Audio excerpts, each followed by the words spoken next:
In 2010, a man entered a forest in Japan. He left his car in the parking lot. He walked past the trailhead sign. He kept walking. 3 months later, a search team found him. What they found, where they found him, and what was lying next to him is something the Japanese authorities have never fully disclosed to the public. What we do know is this: he was not the first. He was not the last. And the forest where they found him has been doing this, quietly, patiently, persistently, for over 1,000 years. This is Aokigahara, 14 square miles at the base of Mount Fuji, a forest so old it grew from lava. A forest so quiet your own heartbeat sounds like thunder inside it. Before this video ends, you are going to understand something about Aokigahara that most coverage of this place gets completely wrong. Aokigahara is one of the saddest places on Earth, and one of the strangest. And the combination of those two things, the grief and the strangeness, is what has made it what it is. Stay with me, because the full story is darker, stranger, and more human than anything you've read about it before. To understand why Aokigahara feels the way it feels, you have to start not with death, not with legend, but with geology. In the year 864 AD, Mount Fuji erupted, not with the dramatic explosions we associate with volcanic disaster, but with something slower and more complete, a massive lava flow that spread across the northwestern base of the mountain and buried everything beneath it. The lava cooled, and onto this strange iron-rich volcanic rock, over the following centuries, a new forest grew. Trees could not put their roots down deep. The rock would not allow it, so the roots spread sideways across the surface, intertwining with each other, creating a dense web of exposed roots that makes every step through the deep forest unstable. The volcanic rock absorbed something else too: sound, the porous volcanic stone beneath the soil, the density of the vegetation, the way the trees grow. All of it combines into a natural acoustic dampening system so powerful that it creates near total silence. And here is something important: that silence is not neutral. Human beings evolved in environments filled with constant sound, wind, animals, water, movement. Silence at a certain depth triggers something ancient in the human nervous system, not conscious fear. A physical response, a signal from the oldest part of your brain that says something is wrong here. And there is one more thing about the geology. The iron content in the volcanic rock is high enough to interfere with magnetic navigation. Compasses in the deep interior of Aokigahara are unreliable, which means that if you lose visual reference in the forest, if the trail disappears and the trees close around you, you lose the two things humans rely on most when they are lost: sound and direction. You are completely on your own. Aokigahara is located in Yamanashi Prefecture, at the northwestern base of Mount Fuji. The drive there is beautiful. Tourist shops, lakes, families on holiday. And then the road enters the trees. Aokigahara is genuinely beautiful. Ancient still, green in a way that feels unreal. But the tourist trails cover only a fraction of the forest, and in the places where no trails reach, the forest feels different. The people who know it best have a word for it. They say the deep forest feels hungry. One important thing most coverage gets wrong: the forest is not remote. The parking lot has cell service. The tourist sections are well maintained. The nearest town is minutes away, and yet, step into the deep interior and you are as isolated as if you were in the middle of a desert. Not because of distance, because of what the forest does to sound, direction, and orientation. Now I need you to set aside the horror documentary framing most content about this forest uses, because the people at the center of this story were not characters in a horror film. They were people, real people, with names, histories, and families. Japan in the 1990s experienced an economic collapse so severe it became known as the Lost Decade. Companies collapsed, workers lost jobs, entire identities disappeared overnight. In a culture where a person's worth was deeply tied to their role as a provider, the collapse was not just financial, it was existential. Japan's suicide rate increased sharply through the 1990s, and during that same period, the number of people found in Aokigahara increased too. These were not people drawn by supernatural legends. Many were people who had lost everything: jobs, savings, purpose.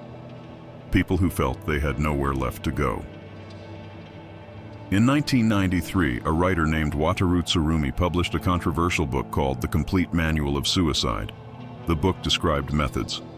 It described locations, and it specifically named Aokigahara.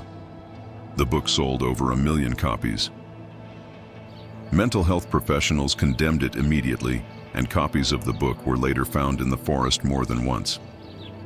Then there is a man named Azusa Hayano, a geologist who spent years studying Aokigahara. But eventually, his work became something else. He began walking the deep interior of the forest, not for geology, because he kept finding people sitting alone among the trees, and he started sitting with them. In interviews, Hayano described these encounters very simply. I sat with them. I talked, sometimes for hours. Some of them walked out of the forest with him. The darkness of Aokigahara is not entirely modern. In Japanese folklore, there is a legend called ubasute, the idea of abandoning the elderly or seriously ill in remote places during times of famine. Historians still debate whether it truly happened or existed mainly as mythology, but Aokigahara became associated with those stories for centuries. Think about what that means. For generations, people around this forest carried the belief that it was a place connected to abandonment and death. That kind of cultural memory changes how a place is experienced. In 1960, writer Seicho Matsumoto published the novel Kuroi Jukai, The Black Sea of Trees. The novel ends in Aokigahara. 2 lovers choose to die together in the forest. The book became massively influential in post-war Japan, and it attached a new identity to Aokigahara, the forest, as a place of final escape. For decades, Japanese authorities published annual statistics related to deaths in the forest. The numbers increased through the 1990s. In 2004, local authorities stopped releasing the figures publicly. Researchers believed the publicity itself was encouraging more people to go there, so the silence became policy. But that silence created another problem, because into that silence, the internet poured speculation, exaggeration, and horror content. Why does Aokigahara feel the way it feels? There are 3 possible answers: the scientific answer, the psychological answer, and a third answer people still struggle to explain. The scientific answer is simple. The volcanic rock creates silence. The iron interferes with navigation. The forest creates disorientation. Together, these conditions amplify whatever emotional state a person already carries into the forest. The forest does not create despair, it magnifies it. The psychological answer is about association. Place linked to grief and death for centuries begins affecting people before anything even happens. Expectation shapes perception. You know what the forest represents before you enter it, and then the silence confirms what your nervous system already fears.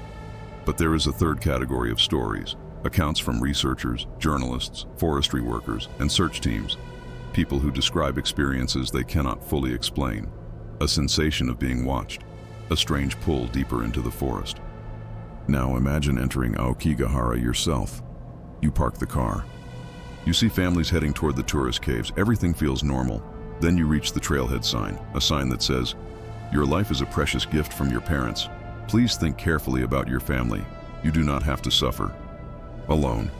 That sign changes the atmosphere immediately, because signs like that do not exist in ordinary forests. The first part of the trail is beautiful. Deep green moss, soft filtered light, ancient trees twisting upward from volcanic stone. If you stayed on the trail, you would probably have a peaceful morning. But step off the trail once, just once, and everything changes. The ground becomes unstable. Hidden lava depressions disappear beneath the moss. Every step demands attention, and the silence becomes overwhelming, not the absence of sound, the presence of silence. If you go deep enough into the forest, you begin finding ribbons tied to branches. Blue, orange, yellow. Some belong to search teams, others were left by people who entered the forest unsure if they wanted to come back. A trail home, an exit, a thin plastic ribbon tied to a tree, meaning, "I might want to live." Search teams have said following those ribbons is one of the hardest parts of their job, because you never know what waits at the end. Sometimes nothing. Sometimes someone changed their mind and went home. Sometimes not. The annual searches of Aokigahara are organized every spring. Search workers have spoken about the emotional reality of what they encounter, not just what they find, but what they find beside people, photographs, letters, a lunch from a convenience store, a shoe with a name written inside it, evidence of ordinary lives carried into extraordinary despair, and that is what the forest forces people to confront.